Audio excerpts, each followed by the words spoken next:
So many people seemed to love my last 3 videos on this opening response against pawn to d4, called the Howie's defense. And if you followed me, I said the main purpose of this move, pawn to e6, is to transpose to mainline openings without immediately showing your opponent your cards. And one of the beautiful game plans I recommended, say after white plays pawn to c4, was to go c5. And the idea is, if they play the top played move in the Masters database, pawn to d5, which you are going to see most of the times in OTB tournaments and other serious matches, this is when you can simply take, and say after pawn takes, you simply go pawn to d6. And from here, the idea is to go bishop e7 and then put that bishop on f6. Done.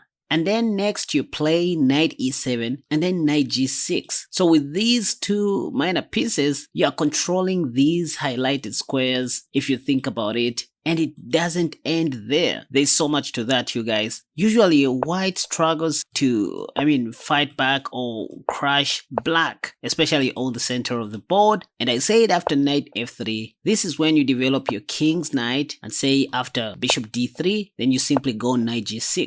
If white castles short, you can do the same if you want, or first of all, get rid of your light squared bishop. You don't really need it in this system. If pawn to h3, you are just gonna take, and after queen takes, you have an opportunity to go knight e5 before castling short, because there are so many ways to kill a rat. And another interesting line is where you go knight d7. Knight bd7 is the move you always want to play. And this is where we saw that, surprisingly, bishop f4 is the top played move in the Lichess database, which is kind of a mistake, because here we can just take, and after queen takes, now we safely castle short. And oops, it looks like we just hanged a pawn on d6. If queen takes that pawn, we're simply going to trap that poor queen after bishop e5. There's no way out. Anyways, I just wanted to show you one of the beautiful plans that I recommended in the first part of this video series, the anti-d4 system. Another advantage of playing this Howie's defense is that at least you get rid of white's option to go bishop f4. This magically prevents white from playing the London system. Now, one of the beautiful comments that really caught my attention was this that I have highlighted from Nc3 and the question that begs to be answered is, on move 2, what if white plays pawn to e4 transposing to the French defense? MT said, I don't like playing the French defense as black. And look at these other beautiful comments. Thank you so much, guys, for the love. And don't forget to subscribe and get my complete e5 defense course, by the way, because that's how you support this channel. And it's a very beautiful course by far compared to many courses that I see online.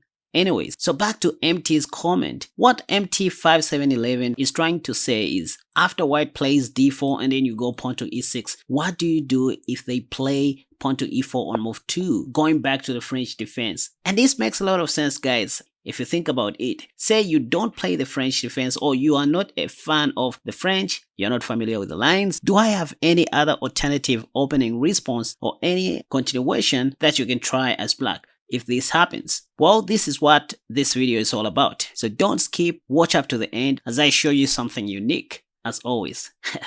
Anyway, so first of all, for those of you who would love to continue with the French, you just go pawn to d5, and after pawn to e4, theory says you now have to go pawn to c5. No advanced player takes on c5. They are going to play something like knight f3 or the top played move pawn to c3. By the way, I have a surprise for you guys who don't like the French. So stay tuned. After this is where French players go either queen b6 or knight c6. There's also other lines where you need to go knight e7 first and pawn to f6. But anyways, just go knight c6, and after knight f3, the main line, now you go queen b6. Why are you not taking on d4? First of all, you are just developing your pieces in a way of putting pressure on the d4 square. Now, after this tension on d4, white is advised to play this prophylactic move pawn to a3, which stops bishop b4 in the near future, tactically speaking, because after you take and they take back, you don't have bishop b4 check. That's the idea of pawn to a3. And now, hold on. In this position, pawn to c4 is the main line. Sometimes you can play bishop d7, which is also fine, but there is this new trendy line, knight h6, which bets white to take so that you can take back and start controlling the g file with your king's rook. In the French, Stockfish is saying you don't really need to castle short. And by the way, if white takes on h6, the idea is not to take immediately. You first take on b2, threatening to capture the rook, and here, theoretically speaking, white has to take, after which you do the same. If white plays something like knight bd2, protecting the rook like this is when you take, that's fine. And Stockfish here says black is doing great with a minus 1.2 winning advantage. There's just no way white can take advantage of the messed up king side here. But you see, I understand. The French defense is another opening on its own. Just like the Sicilian defense, it is something that you need to measure in as a single opening. It's a technical opening which requires you to study tons of theories and specialize in. However, I have two unique alternatives to the French that you guys can try out. So the first approach is to go pawn to c5. Same stuff that we do even in the Howie's defense against pawn to d4. You always want to play c5 on the second move, and given a chance you want to take. And this is called the Franco-Sicilian defense, by the way. In the master's database, white doesn't really have to take right away because this brings us back into the game after bishop takes c5. You can see from the eval bar, the game is dead equal and black is doing better here. I mean, what can white do? Say knight f3. Here you can even play knight c6, or even better queen b6, putting more pressure on the f2 pawn. The more you attack, the more you give your opponents many chances to blunder. They have to play something like queen d2 or queen e2. For example, queen d2, this move kind of delays white's development, by the way. And in the Franco variation, the main line is pawn to d6 here, where you intend to go e5 in the near future. But well, let's continue with the natural moves. Knight f6, attacking this pawn. By the way, if pawn to e5, knight e4 is very strong. You're definitely going to get this pawn, so white can't do that. They play something like knight c3 or bishop d3. Bishop d3 is natural because white is planning to castle short next. And now, since your king's knight is already on f6, this is when you may even play pawn to d5. If pawn takes, you can either take back with your pawn or with your knight if you want to maintain your pawn structure. But the best you can do here is e takes d5. If queen check, you have bishop e6. If they castle short, you also castle short. So at the end of the day, you're just playing an open game. Very different from the French. This is not really a liability for us. It's not an isolated pawn. You need to understand that it's going to be traded with white's c-pawn before we even go into the endgame. Besides, you can play knight e4 and force an exchange. It will no longer be an isolated pawn. So this is great. Most white players don't like this line because the game just becomes too simplified. So nobody takes on c5, back on move 3. If you don't want to take with the bishop, by the way, you can always play queen a5 check and then take back with the queen. That's another strategy.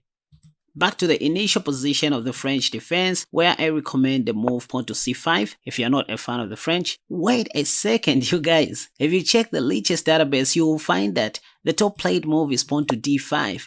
Why? Because anyways, this allows us to play our main plan that I showed you in the introduction of this video, where you can take, and after they take back, you simply go pawn to d6. And then you do everything that I showed you, you guys. You put your knight on g6 and your bishop on f6. You trade off your light squared bishop. You go knight bd7, controlling the e5 square. You go a6. You have queen a5 or queen b6 or queen c7. You can always castle short if you like. So pawn to d5 is not really a good move by white. Sometimes after you take, they might take back with their queen. But this just looks weird because it gives you time to develop your knight with tempo, hitting on the queen. If queen e5 check, you simply go bishop e7, castle short, play knight c6 with tempo, pawn to d5 is coming. This is very well simplified, better than the French. So after you play knight f6 attacking the queen, if white plays bishop g5, this is even worse because you can just take the queen, and after bishop takes, see, you don't have to take the bishop because they are going to take your knight. So go knight b4 and you are assured of winning something here, probably some material. Anyway, so pawn to d5 is out of the equation, you guys. It's not a move you need to worry about. The top played move in the Masters database is knight f3 because that's just the way it is. Things will never be the same. Anyway, after knight f3, the top played move, the best is to take on d4 going into the Sicilian defense. That's just the way it is. For example, pawn takes, knight takes. If you play a6, that will transpose into the Can-Sicilian. If you play knight c6, that will be the Taimanov Sicilian. The other line you can try after knight f3 is this move, pawn to s6, kind of a prophylactic move. If you go back to the normal Sicilian with knight f6, you might just transpose back to the knight of Sicilian, but that's not the point. Let's assume you hate both the French and the Sicilian. You just want to play chess. With this prophylactic move, we are just waiting for white to go pawn to d5 so that we can take back, and then we play our plan. The plan that I just showed you in the introduction, remember? If d takes c5, you will always be great. That will come with the tempo. You will develop your knight, and the other knight, b5, bishop b7, you will have rapid development. So that's why the second most played move in both the Masters database and the Lichess database is pawn to d5, which we want to see, because after this, you don't even have to play knight f6. You can just go ahead and take. In view of knight f6, white doesn't have to take with the queen. They always take back with the pawn, after which you go pawn to d6 and say bishop d3. This is what I was talking about, you guys. Bishop e7. You want to put your bishop here. If they castle short, since the e file is open, you can even go knight f6 here and castle short. There's nothing wrong with that. So you can go knight f6 here. After c4, you castle short. Or first of all, you get rid of your light squared bishop, say after pawn to h3, pap, and say queen takes. You have knight bd7, by the way. Same stuff that we were doing. But you see, here I can just go ahead and castle short. But you see, after knight f3 and pawn to s6, if white doesn't play pawn to d5 and say they go pawn to c3, the top played move, it's up to you to go back to the French or keep on expanding on the queen side, play bishop b7, etc, etc. The other interesting move is queen c7 in this position, which also stops bishop f4 in some lines. Again, if pawn d5, you can just take and go pawn to d6. If bishop d3, you can even play pawn to b5 here. See how I'm not doing anything on the king side? That's the secret. You just want to finish up with the queenside development. If pawn to d5, again you are happy. If they castle short, you just go bishop b7, freeing up your bad French bishop. If rook e1, for example, you can even play knight f6 here, knowing pawn to e5 can be met with knight d5, and then you go bishop e7, knight c6, even castle long in the near future. So these are just some ideas for you guys to try out. Now, if you're not a fan of the Sicilian either, you can try to play the rat, the opening response that I'm about to show you. Simply play d6. What's wrong with this? It has been played at the top level before with much success. You can check the Masters database. The plan is to go pawn to e5 given a chance after developing your queen's knight on d7. Welcome back to the rat. For example, if white plays the top played move knight c3, this is where you might play knight d7. If bishop b5, by the way, you have pawn to c6 and e5. So they play something like knight f3 in this position, and then this is when you can, still go pawn to e5. The idea being, if pawn takes, you just take back. If bishop c4, the move to only look out for is queen d5, which might win some material. For example, if you just carelessly play bishop c5, this might be a problem. So you want to play c6, stopping knight d5 or knight b5. This is the rat defense that we were looking at last year, and I even have a mini course on this defense, by the way. And then if knight g5, you have knight h6, there is no capturing on f7. If they play queen h5 trying to be more aggressive, you have queen f6. Done. And you are protecting everything. You're just one move away from developing your dark squared bishop and castle short. Your queen's knight will go to b6 if you want, or c5. So again, the rat is the way to go if you want to avoid playing the French or the Sicilian variation. Just go pawn to d6, keeping everything simple. Even in a real OTB tournament, by the way, this works like magic. If they play knight c3, you just remember to go knight bd7. The only move that seems to be challenging against the rat is this pawn to f4 move. But Stockfish doesn't think it's much of a stretch, because after all, you can play pawn to g6 if you want, or pawn to s6, or even knight f6, which has also been played at the top level several times. If pawn to e5, you first take. If f takes e5, well and good, you have knight d5. And white has to be very careful. If they take like this, you have queen h4 check first, and if pawn to g3, you have queen e4 check. The only thing you need to remember is you can't take the rook in this particular variation, for example after queen e2, because if you do so, white has this intermediate check, winning your rook as well. So the move you want to play is simply queen takes. That's all. If pawn to c4, you have queen takes d4. And from here, it is even white who is supposed to be more careful, because you're just one move away from capturing this free rook. Now that there is no knight takes c7 check, so they have to play something like knight f3, also protecting the d4 pawn. And now this is when you can play knight b6. If pawn to c4, you can just take. They love doing this. I mean, at the end of the day, you're just going to be up material if they are not careful. So once again, just play the rat.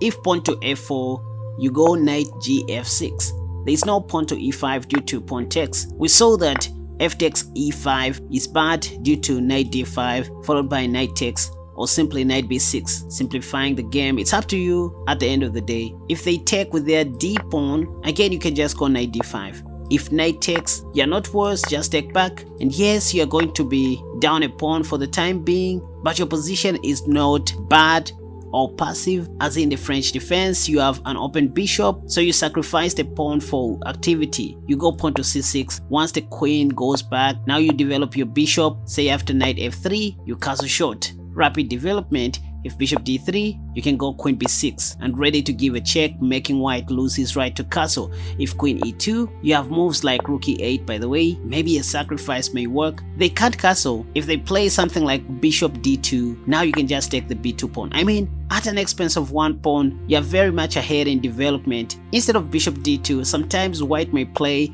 pawn to c3 first, maybe intending to go b4, but here you can just play a5, stopping b4. If bishop d2, again you take. At this point, I don't even know what white can do here. They will end up blundering in one way or another, making moves like bishop takes h7, thinking a Greek gift sacrifice may work in this position, but it doesn't. You just take.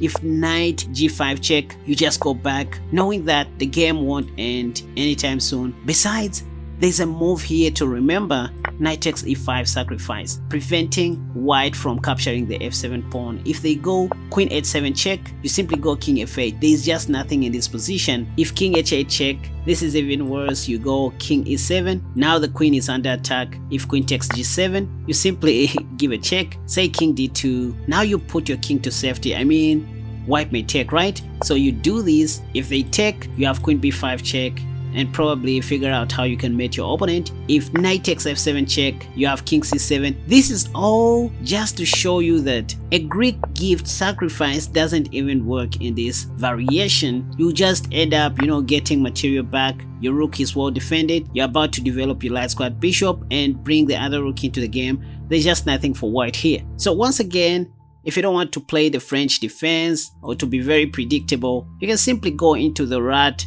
after pawn to d6 and knight bd7. By the way, if you want to become a rat expert, you can simply watch my rat defense video on my channel, or follow me on Patreon and join membership to get access to my mini course on the rat defense. For now, let me know if this helped. Now, time for you to go and check out my new e5 defense course, which I have also linked in the comment section down below. And I'm glad to say, so far it has received a lot of attention and people are getting it like crazy. So it's an opening response that you try against white's e4 opening. You're going to learn how to play against the Scotch, the Ruy Lopez, the Bishop's opening, 3 Knights opening, the 4 Knights game, the Vienna game, even the Italian game. So it's the complete e5 defense course that I just launched with my team. You better go and check it out. Thank you so much for watching this video. Until next time, have a wonderful day. Bye bye.